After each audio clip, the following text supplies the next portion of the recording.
هذا نذير من النذر الأولى أزفت الآزفة. بسم الله الحمد لله والصلاة والسلام على رسول الله وعليه وصحبه أجمعين. ثم ما بعد أعوذ بالله من الشيطان الرجيم بسم الله الرحمن الرحيم. So we're just continuing on in the life of the Prophet sallallahu alaihi wasallam, and in this section now we will talk about exactly what happened to the Prophet sallallahu alaihi wasallam after he received the first revelation. And first, we're going to go through just a summary what happened during the first revelation, just to refresh ourselves. And last week we talked about a few details about, the age of the Prophet sallallahu alaihi wasallam, the date of the revelation, the fact that it's happening in Ramadan, and a few things about tafsir, about how the meaning of the Quran, how we don't restrict the meaning of the Quran. So, firstly, we'll talk about just a summary of the first revelation. So, what actually happened during the first revelation? So, in the 40th year of the life of the Prophet sallallahu alaihi wasallam, the first revelation took place.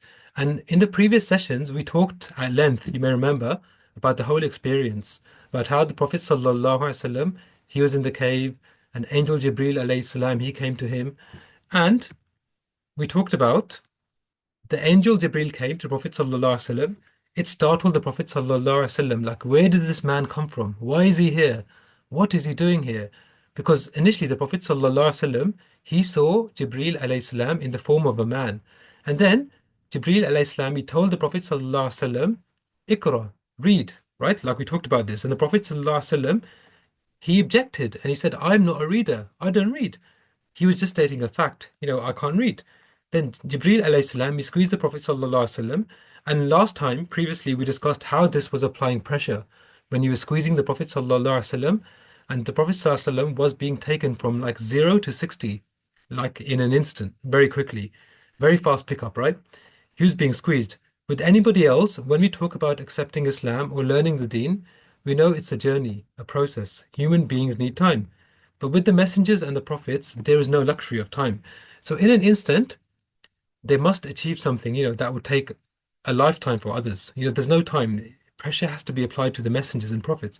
This is almost like you could think a transfer from Jibreel alayhi salam to the Prophet sallallahu alaihi wasallam, the squeezing, almost imagine it like a transfer of energy, if you just imagine it that way. So that squeezing was very important. Jibreel squeezed him, applying pressure, and the Prophet sallallahu alaihi wasallam said that he squeezed me until I just gave up. And he was breaking him down, literally. He was getting him basically to let go of the Prophet ﷺ, his apprehensions, like his hesitations, everything else behind him, just to just give in to the experience. That's what the squeezing was doing, to like embrace it, to allow this to enter his heart, really to internalize it. So this squeezing was important. The Prophet ﷺ says, he squeezed me until I just gave up. Then he says, he left me for a moment, catching my breath. And we talked about this, how it's very important sometimes. A person needs time. You know, the interval, that's very important. So when there's pressure, sometimes the person needs time, catch their breath, right? The Prophet ﷺ, he's there let him catch his breath. The purpose is not to kill him by the squeezing, but it's just to let him catch his breath. The purpose is not to destroy him, but to prepare him, right? So this was just to understand what's happening here in the squeezing. And the Prophet ﷺ said, the second time, then, Angel Jibril told me, Iqra, read. And I said, I cannot read. I don't read. I'm not a reader. Ma ana biqariyin. So again he squeezed him until I just gave up. Then he left me and I caught my breath. Then he said again, Iqra, read, for a third time. And I said, Ma ana biqariyin. I don't read. I'm not a reader. So for the third time, I told him, I'm not a reader, and he squeezed me again until I gave up, and then he released me. So this is what happened, and he squeezed me again until I gave up, and then he released me. And then he told me, now, finally, the Prophet ﷺ is ready. And what happens at this time? Surah Al-Alaq is revealed. Surah Al-Alaq. And the first ayah, Iqra bismi rabbika alladhi khalaq. This is the first ayah then. After the squeezing and releasing, then Jibreel alayhi salam, he revealed the first ayah. The first few ayat of Surah Al-Alaq were revealed to the Prophet sallallahu alaihi wasallam by Jibreel alayhi salam on the command of Allah subhanahu wa ta'ala. Iqra bismi rabbika alladhi khalaq. And by the way, Iqra bismi rabbika alladhi khalaq, we translate this as read in the name of your master, of your Lord, the one who created. But ikra bismi, bismi, the ba in bismi, bismi rabbik is very interesting because this ba can be considered the ba'ul istiyana, meaning the ba of help. Help. In other words, we translate this ikra bismi rabbika alladhi khalaq, read with the help of the name of your master. Do you understand? This ba, read with the help of your Lord, not read in the name of your Lord. You with me? There's like a slight difference in translation. So it's Iqra bismi rabbika alladhi khalaq. Not just read in the name of your master, your Lord, which we understand, but it's read with the help of the name of your master. So that's what the ba does in bismi rabbik. And this is very powerful because what Allah subhanahu wa ta'ala is saying, Prophet sallallahu alaihi wasallam, the only way you're going to be able to do this is through the help of your master, Allah, your Lord. You'll need the help of your Lord, of Allah. Read with the help of the name of your Lord. And what do we say, by the way, before we start anything good? What do we say? We say, Bismillahir Rahmanir Rahim, isn't it? The ba, Bismillah. Ba is coming as well, Bismillah. So how do we translate this? Bismillah. We translate this as, with the help of the name of Allah. Bismillahir Rahmanir Rahim. With me? That ba, again, is talking about whatever we do, we ask the help of Allah subhanahu wa ta'ala. Bismillahir Rahmanir Rahim. With the help of the name of Allah. What name? Ar-Rahman Ar-Rahim. Right? It's just a side note. Inshallah, please bear with me. And the name of Allah subhanahu wa ta'ala, which gives us help. And actually, this is amazing because Ar-Rahman Ar-Rahim, we say Bismillahir Rahmanir Rahim. This is the name of Allah, which gives us amazing barakah and blessing. And this is Ar-Rahman. We know this from Surah Ar-Rahman. Tabarakasmu Rabbika Dhil Jalali wal Ikram. This is the name of Allah subhanahu wa ta'ala. Tabarakasmu Rabbika Dhil Jalali wal Ikram. The name of Allah subhanahu wa ta'ala, Ar-Rahman, of your Rabb. This name is Dhil Jalali wal Ikram, and it's Tabarak, meaning it'll give you so much blessing. Just Ar-Rahman, right? Which is mentioned at the start of the surah. So this is just a side note regarding just wanted to mention Bismillah, especially. Don't think it's a small thing to say Bismillahir Rahmanir Rahim because this is the ba of help, right? Istiyana. This is the ba, we say, with the help of the name of our master, we do anything in our life. And this will give you like invisible superpowers. Just think, trust me, Ar-Rahman, massive blessings in your life. Never forget the Bismillah. So this is just a side note. So, like we said, Angel Jibreel, he said to the Prophet Sallallahu Alaihi Wasallam, he said, Iqra bismi rabbika alladhi khalaq, which we translate as, read with the help of the name of your master, alladhi khalaq, the one who created. So this is an indication here from Jibreel alayhi salam to Prophet Sallallahu Alaihi Wasallam to say, Bismillahir Rahmanir Rahim as well, which he will be taught because he's saying with the help, read with the help of the name of your master. And how do we get the help? We get it by saying the Bismillah, right? So Jibreel alayhi salam says, Iqra bismi rabbika alladhi khalaq, the one who created, alladhi khalaq. Allah subhanahu wa ta'ala doesn't say what he created because he created everything, right? And then ayah 2, what's the next ayah that was revealed? خَلَقَ الْإِنسَانَ مِنْ عَلَقٍ. So this is again, the first few ayat are being revealed. We're just going through this. خَلَقَ الْإِنسَانَ مِنْ عَلَقٍ. He created the human being from a clot of blood. That's the second ayah, right? خَلَقَ الْإِنسَانَ مِنْ عَلَقٍ. What was the third ayah? The next ayah? اقرأ وَرَبُّكَ الْأَكْرَمُ.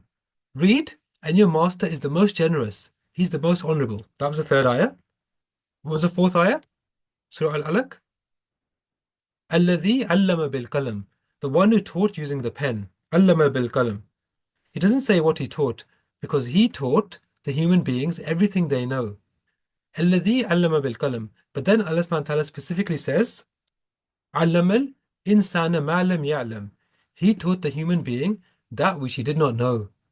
عَلَّمَ الْإِنسَانَ مَا لَمْ يَعْلَمْ. He taught the human being that which he did not know. And this is the last ayah that was revealed at that time of Surah Al-Alaq, the first 5 ayat. And when these were revealed to Prophet Sallallahu Alaihi Wasallam, this was a life-changing experience for Prophet Sallallahu Alaihi Wasallam. And this was life-changing because the first 5 ayat of Surah Al-Alaq were revealed to Prophet Sallallahu Alaihi Wasallam by Allah to the Prophet Sallallahu Alaihi Wasallam through Jibreel alayhi salam. And by the way, this is all happening when? This is all happening in Ramadan, right? This is the month that we're in at the moment. These first 5 ayat are being revealed. The Quran was being sent down. It's so special this month of Ramadan.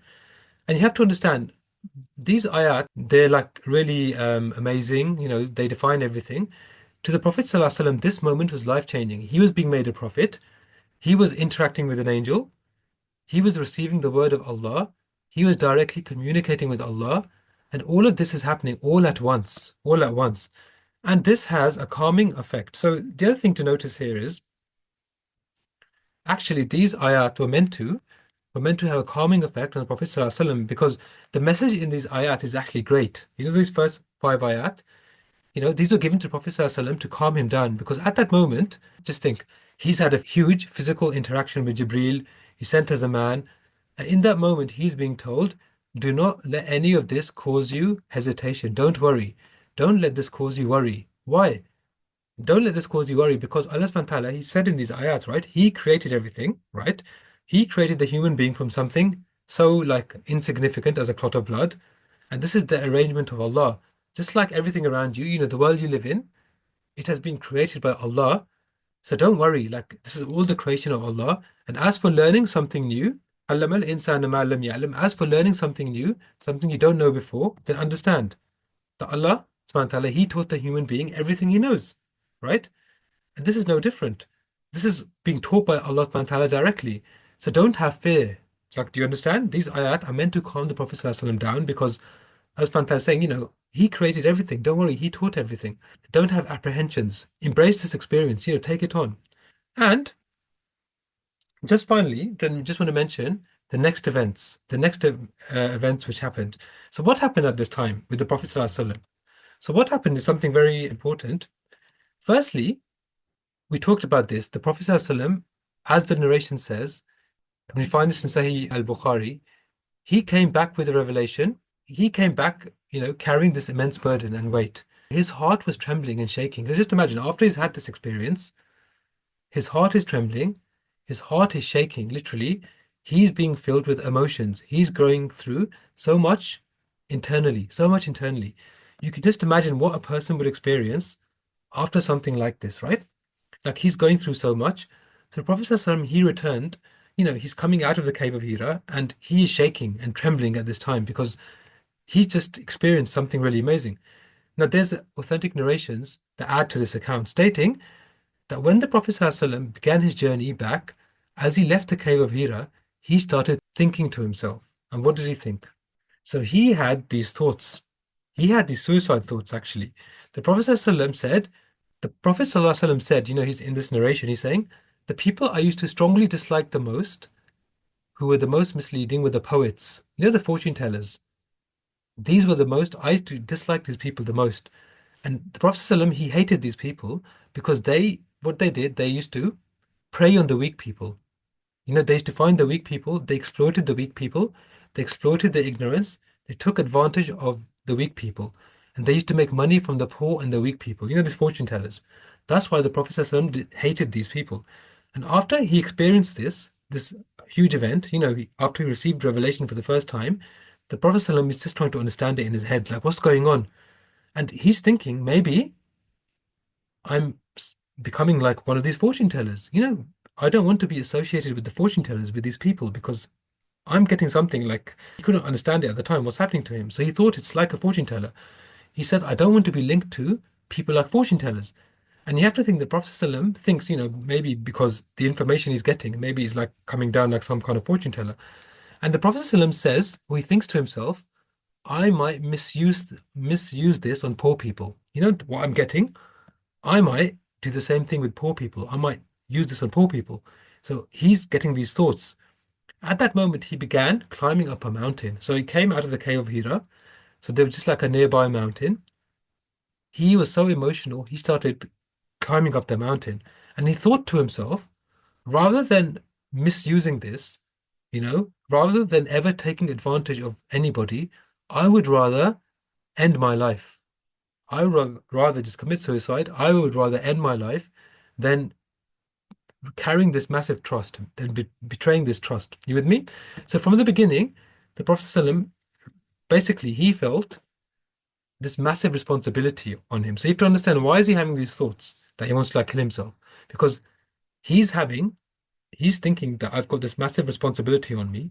He's thinking like maybe I've become something like a fortune teller. So he's thinking I don't want to exploit poor people. So he's doing this because he has a human side to him, right?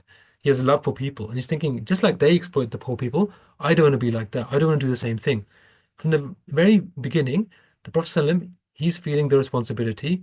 He's questioning himself. And he's thinking, can I live up to what's expected of me? Like, can I fulfill this duty? Am I worthy of this?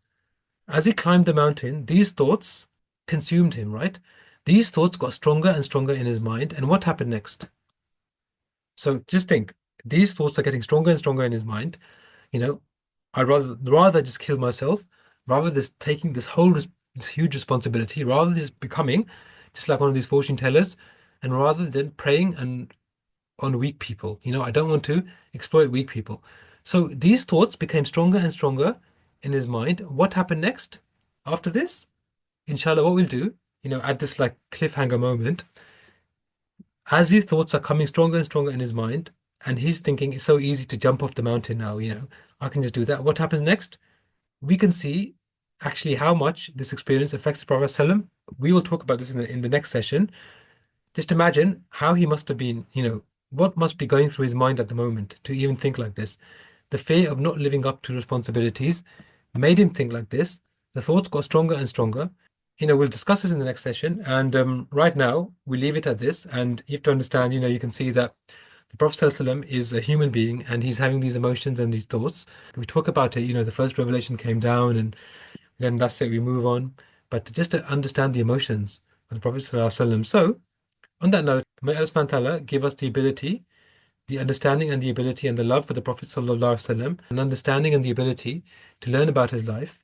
May Allah subhanahu wa ta'ala allow us to follow his path. Subhanakallahumma wa bihamdika nashhadu an la ilaha illa anta nastaghfiruka wa natubu ilaik.